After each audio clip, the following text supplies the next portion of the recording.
Perfect. Perfect. இன்னைக்கு நம்ம வீட்டுல இருக்கிற ரொம்ப சிம்பிளான பொருட்களை வச்சு சைவ கறி குழம்பு எப்படி செய்யறதுன்னு பார்க்க போறோம். கறியே இல்லாம கறி குழம்புக்கு ஈக்குவலான டேஸ்ட்ல அசைவ சுவையில சைவ கறி குழம்பு செஞ்சிடலாம். இதை இட்லி, தோசை, சப்பாத்தி, பூரி, ஒயிட் ரைஸ் கூட வச்சு சாப்பிட்றதுக்கு அவ்வளோ சுவையா இருக்கும். Hi everyone, welcome to Priyanka hot food. இப்போ ரெசிபி செய்ய ஸ்டார்ட் பண்ணுறதுக்கு முன்னாடி நம்ம சேனலை சப்ஸ்கிரைப் பண்ணிக்கோங்க. அப்படியே மறக்காமல் பெல் ஐக்கானை ப்ரெஸ் பண்ணிக்கோங்க. இந்த ரெசிபி செய்கிறதுக்கு ஃபர்ஸ்ட் நம்ம அதுக்கு ஒரு கடாயில் 2 டேபிள் ஸ்பூன் எண்ணெய் சேர்த்துக்கலாம். எண்ணெய் சூடானதுக்கப்புறமா ஒரு பிரிஞ்சி இலை, ஒரு துண்டு பட்டை, 3 கிராம்பு, ஒரு ஏலக்காய், 1/2 டீஸ்பூன் சோம்பு இதெல்லாம் சேர்த்து நல்லா பொரிய விட்டுக்கோங்க. இதெல்லாம் நல்லா பொரிஞ்சு வந்ததும் வெங்காயத்தை பொடியாக கட் பண்ணிட்டு சேர்த்துக்கோங்க.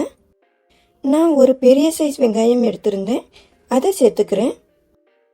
இதை ஒரு 2 நிமிஷத்துக்கு வதக்கி விட்டுக்கலாம். கண்ணாடி பதத்துக்கு வதங்கினதுக்கு அப்புறமா ஒரு டேபிள் ஸ்பூன் அளவுக்கு இஞ்சி பூண்டு பேஸ்ட் சேர்த்துக்கோங்க. இப்போ இது கூடவே இந்த கிரேவிக்கு தேவையான அளவு உப்பு சேர்த்து நல்லா கலந்து விட்டு வதக்கிக்கலாம். இதில் நம்ம முன்னாடியே உப்பு சேர்த்துட்டு வதக்கிறதுனால இஞ்சி பூண்டு பேஸ்ட் கடாயில் ஒட்டாமல் நல்லா வதங்கி வரும். அதே சமயம் வெங்காயமும் சீக்கிரமாக வதங்கி வந்துடும். இப்போ இது வதங்கினதுக்கு அப்புறமா இதில் நம்ம 2 மீடியம் சைஸ் தக்காளி சேர்த்து வதக்கிக்கணும். இது நல்லா வெந்து மசிய வரணும், அது வர வேக வச்சுக்கலாம். இதை லோ ஃப்ளேமில் வச்சுட்டு ஒரு ஜாரில் 1/4 கப் அளவுக்கு தேங்காய் சேர்த்துக்கோங்க. நான் கட் பண்ணி வச்சுருக்கேன், அதை சேர்த்துக்கிறேன். இதில் ஒரு பச்சை மிளகாய், ஒரு டேபிள் ஸ்பூன் பொட்டுக்கடலை, 1/2 டீஸ்பூன் அளவுக்கு சோம்பு சேர்த்து தேவையான அளவு தண்ணி சேர்த்து நல்லா திக்கான பேஸ்ட்டாக அரைச்சி எடுத்து வச்சுக்கோங்க. இப்போ தக்காளி இந்த மாதிரி நல்லா மசிகிற அளவுக்கு வெந்து வரணும். இந்த அளவுக்கு மசிஞ்சதுக்கு அப்புறமா இப்போ இதில் 2 டேபிள் ஸ்பூன் அளவுக்கு குழம்பு மிளகாய்த்தூள் சேர்த்துக்கோங்க. அடுத்ததாக 1 டீஸ்பூன் தனி மிளகாய்த்தூள், 1/2 டீஸ்பூன் மிளகுத்தூள், 1/2 டீஸ்பூன் ஜீரகத்தூள், 1/2 டீஸ்பூன் கரம் மசாலா இதை எல்லாத்தையும் சேர்த்துக்கோங்க. சேர்த்துட்டு நல்லா கலந்து விட்டுக்கோங்க. குழம்பு மிளகாய்த்தூளும் கரம் மசாலாவும் இந்த 2த்தையும் சேர்க்காம அதுக்கு பதிலாக மட்டன் மசாலா இருந்தால் அதையே சேர்த்துக்கலாம். இப்போ இந்த மசாலா பொருட்கள்லாம் எண்ணெயில் நல்லா வதங்கி பச்சை வாசனை போகட்டும். இது நல்லா வதங்கினதும் ஒரு தொக்கு பதத்துக்கு வந்துடும், எண்ணெயெல்லாம் பிரிஞ்சு. இப்போ இதில் நம்ம அரைச்சி எடுத்து வச்சுருந்த தேங்காய் பேஸ்ட்டை சேர்த்துக்கோங்க. இந்த கிரேவிக்கு தேவையான அளவு தண்ணியும் சேர்த்துக்கோங்க.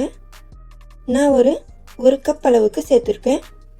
இப்போ இந்த ஸ்டேஜில் இந்த கிரேவிக்கு உப்பும் காரமும் சரியாக இருக்கான்னு பார்த்துக்கோங்க. தேவைப்பட்டால் சேர்த்துக்கோங்க.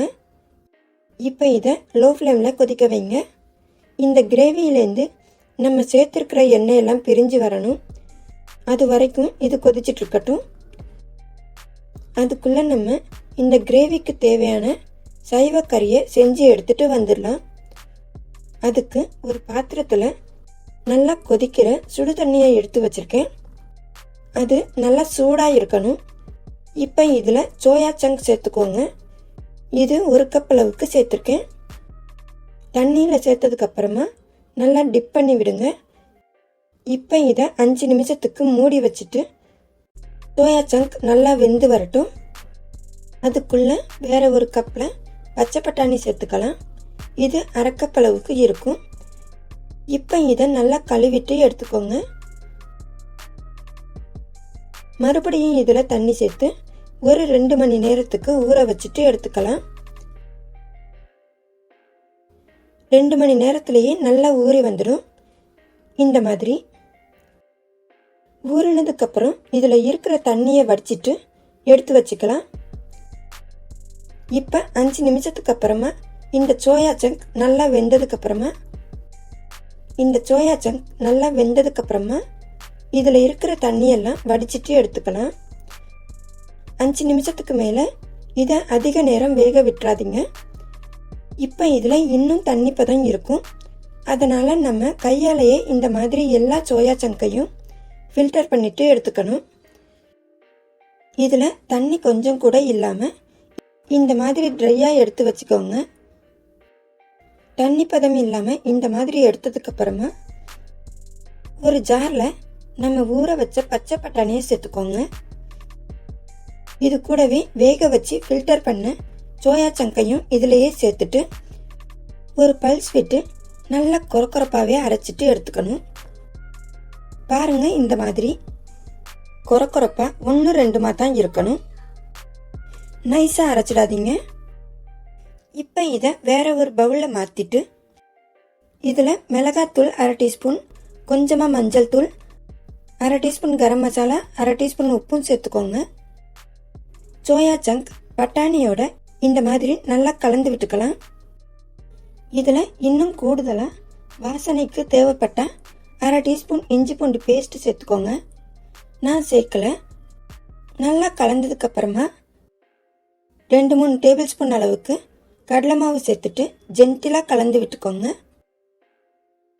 அதிக ப்ரெஷர் கொடுக்காம மிக்ஸ் பண்ணணும். இந்த மாதிரி ஒன்றா மிக்ஸ் ஆகிற அளவுக்கு கலந்து விட்டதுக்கப்புறமா இதுலேருந்து கொஞ்சமாக எடுத்து இந்த மாதிரி ஒரு அன்இவனான ஷேப்பில் நம்ம செஞ்சு எடுத்துக்கலாம்.